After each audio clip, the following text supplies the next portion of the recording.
This week's Torah portion comes to us, of course, from Bereshit, Genesis, and we are in chapter 37. The title of this week's Torah portion is Vayeshev. Vayeshev in the Hebrew, and it means, and he dwelt, and he dwelt. And what a Torah portion. It's amazing. This is the account of Joseph. And to those of us that are believers in Yeshua, the Messiah, there are so many parallelisms that it is amazing.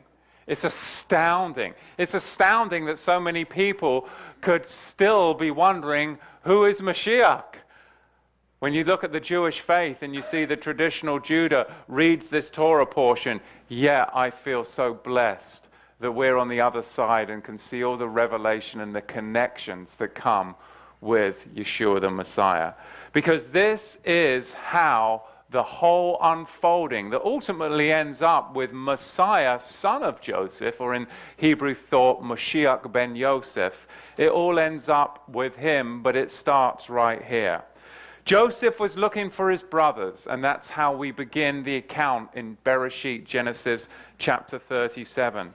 He was told that they were in Shechem, which actually means in the Hebrews, shoulders.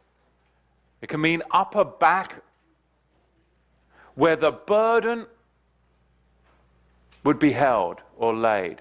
So he went looking for his brothers in Shechem, which means shoulders or upper back. And that is the place where the burden or the place of scourging would be. Already, right there, just looking at the word Shechem, you can start to see the messianic connections. Because this would be the place where the punishment or scourgings is meted out. And that was later on, we saw that it was meted out in Dothan. The word Dothan is very, very telling, because Dothan's root is da'at, or religious law. And who was it that ultimately sold Mashiach ben Yosef? Those that were in the religious law, the Pharisees and the Sadducees. So the one with the righteous garments, because we will see now, Joseph, of course, had the garments that were bestowed upon him by his Abba. The one with the righteous garments, prepared for him by his father, goes to a place of scourging or shoulders to bear the burden of the family of Jacob, Israel. Selah. I mean, just meditate on that just for a moment. Because in Dothan, that's where Joseph is judged by the religious law, da'at, of his brothers, and thrown into a pit only to be raised for glory. And the Midrashic tales tell us that the bad report that he brought about his brothers, the sons of Bilhah, the sons of the servant girls, and Zilpah, was that they were sacrificing the best, slaughtering the best of the herd for themselves. And Joseph went and gave that report to his Abba, because him and his Abba knew that the best of the herd was to be given unto Yahweh. So he had a miraculous birth. And he was given a garment by his Abba, by his father. That garment in the Hebrew was katanat pasim. Katanat pasim. It means from sleeves, to ankles. And it's actually the same description as the garment that was given to the Kohen Hagadol, the high priest of Israel. It was a katanat pasim. You can see that in 2 Samuel chapter 13, verse 18. And then that garment, what happened to that garment? That priestly garment. That garment was ripped and stripped. Ripped, divided, and soaked into blood. This, to me, this Torah portion is just soothing to my soul. Confirmation upon confirmation that we are on the narrow path that leads to life. Confirmation upon confirmation. It's everywhere. Yeshua is everywhere. Of course, now we see this garment ripped and divided and soaked in blood, which is really a remez, a hint that what we would see is that garment would be ripped and divided into how many? Later on, it talks about the two kingdoms of Israel, how that garment was shredded, right? 2 would go south and 10 would go north. And then of later again, that garment would ultimately be ripped and divided at Golgotha. It just builds and builds and builds, that crimson cord. Let's look at some parallelisms between Joseph, and Messiah, son of Joseph. Just briefly, I don't want to spend the whole portion in this. It's extremely meaty, but I want to actually go into the prophet Amos today because I believe it speaks a word for us and where we're at. But let's look at the parallelisms between Joseph's life and Messiah, son of Joseph's life. Just briefly, he was sent ahead to preserve life. Luke chapter 20, verse 13. He was a shepherd. John chapter 10. Both Joseph and Yeshua, son of Joseph, was rejected by his brothers and hated without a cause by his brothers. John 15:23. He that hates me hates my Abba also. And if it had not done among them the works that no other man did, they would have no sin. But now have they seen and hated both my Abba and me, Yeshua said. But this comes to pass that the word might be fulfilled from this Torah portion. They hated me without a cause. It's amazing. He was the only begotten Son of the Father, whom the Father loves with an everlasting love. Matthew 3:17. He was prophesied to be the future leader of his brothers. He was plotted against. John 11:53. He was sent to check on the welfare of his brethren. And they weren't doing so well, were they? They were stuck in Dothan Da'at, religious law. He sought after the lost sheep of the flock of Jacob, the house of Israel. And Yeshua said, I have not come but for the prostituting sheep of the house of Israel. He was handed over to the Gentiles because his brothers didn't want to be the agents of his own death. He was thrown into a pit or a grave, if you will, but he wasn't found in the pit. He wasn't found in the grave. He was stripped of his garments. He was sold for silver. He was bound. And he offered no defense. He offered no defense. And then we end up thousands of years later. Yeshua the Messiah is turned into Jesus, and we have Christmas trees and Easter eggs. Because guess what happened to Joseph? He was dressed up like a Gentile, given a Gentile nickname. He takes a bride from the nation who's a daughter of the priest of sun god worship. I mean, isn't that where we've been? He takes a bride from the nations who's got all caught up in a bunch of pagan sun god worship. He's unrecognizable to his brothers as a Hebrew. He's got a Gentile nickname, the bread man of life, Zath Pananiah. He doesn't even look like Yeshua anymore. Unrecognizable as a kosher Jew. So many parallelisms, it's striking. He has sons that are half Hebrews and half spiritual pagans. That was us. Sons and daughters. Half Hebrews and half spiritual pagans. Reared around pagan sun god worship. And that's what you see with the account of Joseph. He's unrecognizable to his brethren. The Gentiles knew him as Zath Pananiah, the Savior or the bread man of life. But he's actually unknown to his brothers. And that's what we see today. He begins to minister when he's 30 years of age. He performs a miracle with bread. With just a small amount, he's able to feed thousands. 20% was set aside for 7 years. I mean, you do the math. For 7 years of famine, it would run out without a miracle. It's a miracle of multiplication of grain. Joseph provides physical bread, but Yeshua provides the spiritual bread. He's a descendant of Perez, the son of Judah, through Tamar. He resisted temptation. He was falsely accused for a crime that he didn't commit. Although divine, the diviner's cup, he emptied himself of all divine privilege and humbled himself to become a servant of men. He was handed over to the Gentiles to be killed. He was imprisoned along with 2 other criminals. One was promised life, the cupbearer, and the other dies in his sin by being hung on a tree.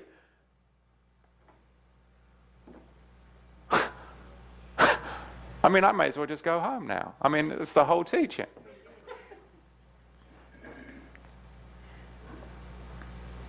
He was imprisoned along with 2 other criminals. One was promised life, the cupbearer. The other dies in his sin by being hung on a tree. One a cupbearer, the other a baker, illustrating the future redemptive work of bread and wine. The baker was hung on a tree, and he had his head encircled by an acacia basket. And it was the acacia thorn that was encircled around Yeshua as he hung on that tree. He was exalted to the right hand. He would be separated from his brothers for a long period of time. And finally, at first, the brothers reject Joseph's leadership. But only later, after a long separation, do they accept his leadership. After 2 years, and a day is but 1,000 years. We are living in the times of Joseph. We are living in the times of Joseph. And what days to be living in, my brethren. Wow.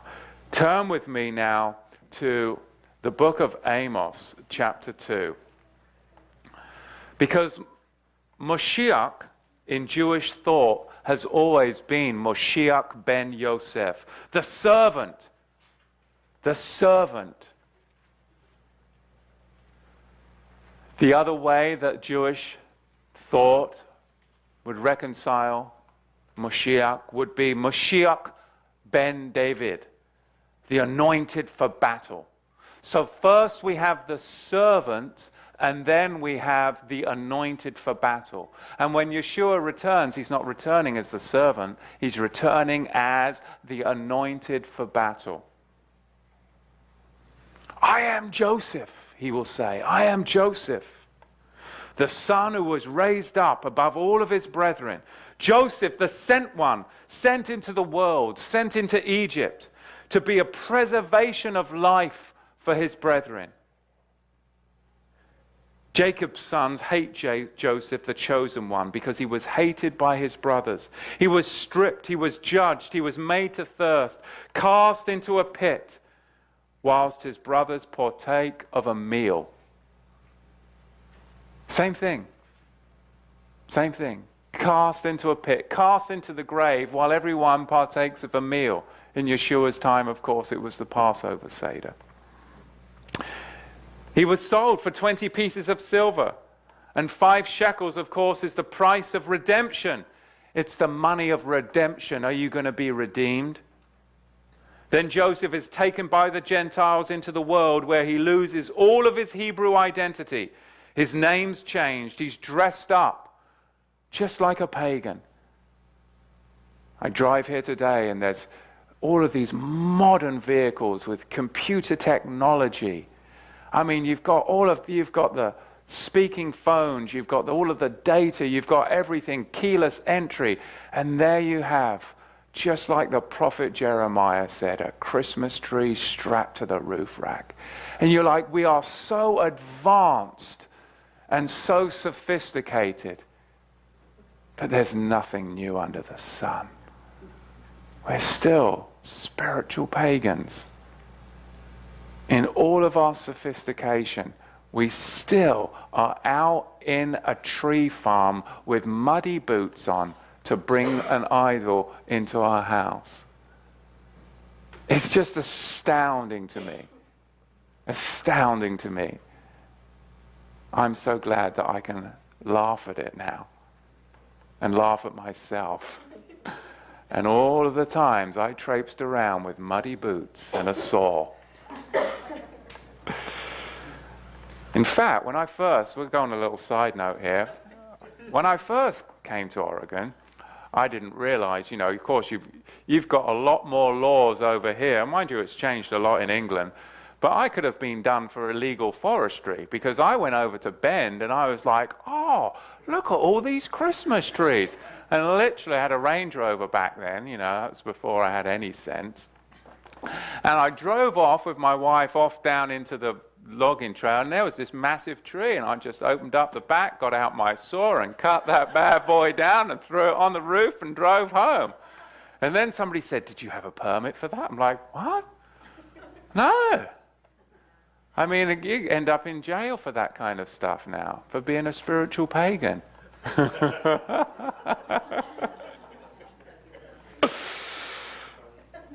Let's get into the Haftarah. Enough silliness. So Amos, of course, the book of Amos. Now let's look at the connection between the Torah portion and the Haftarah. Amos means to bear a burden. To bear a burden. Just as Joseph bore a burden. And of course, Messiah ben Joseph bears our burdens. Amos castigates Israel. He castigates Israel for selling the righteous Tzedik. Tzedik. You know I'm going to connect this to the Malki-Tzedek, don't you? He sells the Tzedik for what? For silver. So the divine words of Amos are echoed by the rabbis of old. That Israel's transgression is because they sold the righteous, the Tzedik, for silver. Selling the Malki-Tzedek. Today, fast forward in our day, I fear and I see that so many people are selling the Malki-Tzedek, the king of righteousness, for silver. What is the metal that's used in the construction of the temple? What is the primary metal that's used that holds it all together? Silver. Right now, what are we going to be in our faith?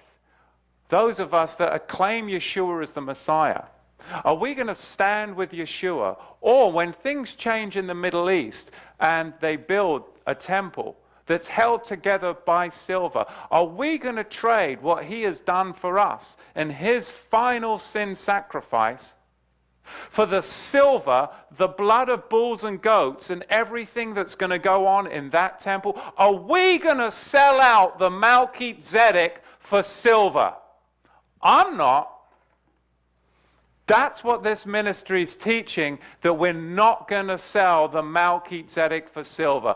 Tie a string around it, follow the theology, and its end result is you're all going to end up in Jerusalem at a temple built by Jews that don't believe that Yeshua is the Messiah, soaked in blood of bulls and goats. Not me.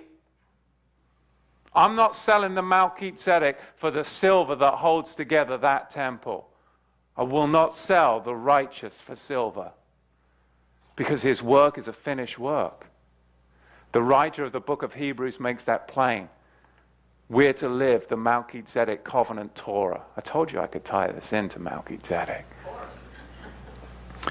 Joseph is customarily called the Tzedik. He's called the Tzedik. Amos thunders. He thunders the transgressions of Israel. I mean, this guy, he has no mercy. Of all the prophets, no mercy with Amos. I mean, he does, I love it. I mean, he does not mince his words. There is no mercy. He is sick and tired of the religious shenanigans that are going on. Sick and tired of it. He thunders against the transgressions of Israel, hearkening back to our Torah portion. All the tribal brothers, if you will. Joseph was sick and tired of the transgressions of his brothers. They were slaughtering the best of the flock for themselves instead of offering it up to Yahweh. Their crimes, of course, they sold the Tzedik. They sold for silver the Tzedik. Yahweh rose up the prophets and the Nazarites in this half-Torah. Amos tells us that Yahweh rose up the prophets and the Nazarites as favors for the people. But the people didn't want to hear their message, so they shut up their mouths. Today, as we speak of the Tzedik, there are some that just don't want to hear. They want to shut up the mouth. But I truly believe that this message, the message of the just, of the righteous king, is a favor that Yahweh is bestowing upon this generation. Just like the prophets and the Nazarites were a favor that Yahweh was bestowing upon Amos's generation. Because with all of this confusion that comes with learning Torah, the Malki-Tzedek is the favor that enables you to understand it. Enables you to actually live it today. It's been a tremendous favor to me. And this is a guy that was a Pharisee of Pharisees. A tremendous favor. If we don't unify around the King of Righteousness, we'll end up just like Israel. An overloaded wagon. And I go around the country and I see people, and I see many, and they are burdened down. Overloaded wagons. Overloaded wagons. Because they go from one teacher to another teacher. Well, what commandment? How do I keep these? Well, you can't keep those today. But what Torah? How do I keep Shabbat? And everybody's squabbling over how to keep the commandments. But ultimately, we're listening to teachers instead of listening to the Malki-Tzedek. He tells us how to keep covenant Torah. You can do it. You can do it. It's amazing. Don't be an overloaded wagon. That's the state of so many hurting brethren today. Book of the Covenant Torah will lift your load because it's been ratified by Joseph. It's been ratified by the blood of Joseph. Mashiach ben Joseph, and teaches you how to covenant in Torah with your family and friends. It's really user-friendly. I mean, in layman's terms, it is. It really is.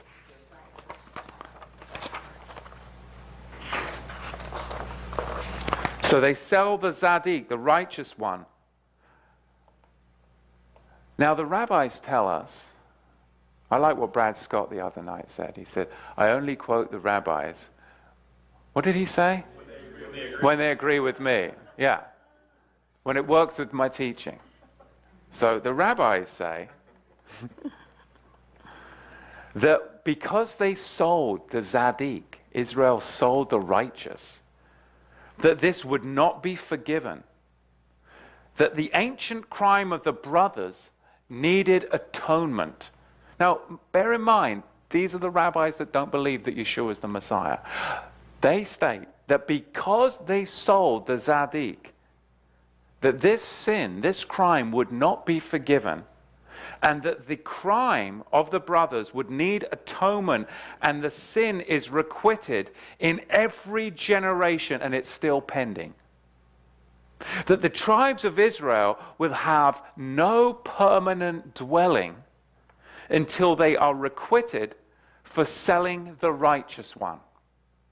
The rabbis state that the exile was due to the ancient sin of the sale of Joseph.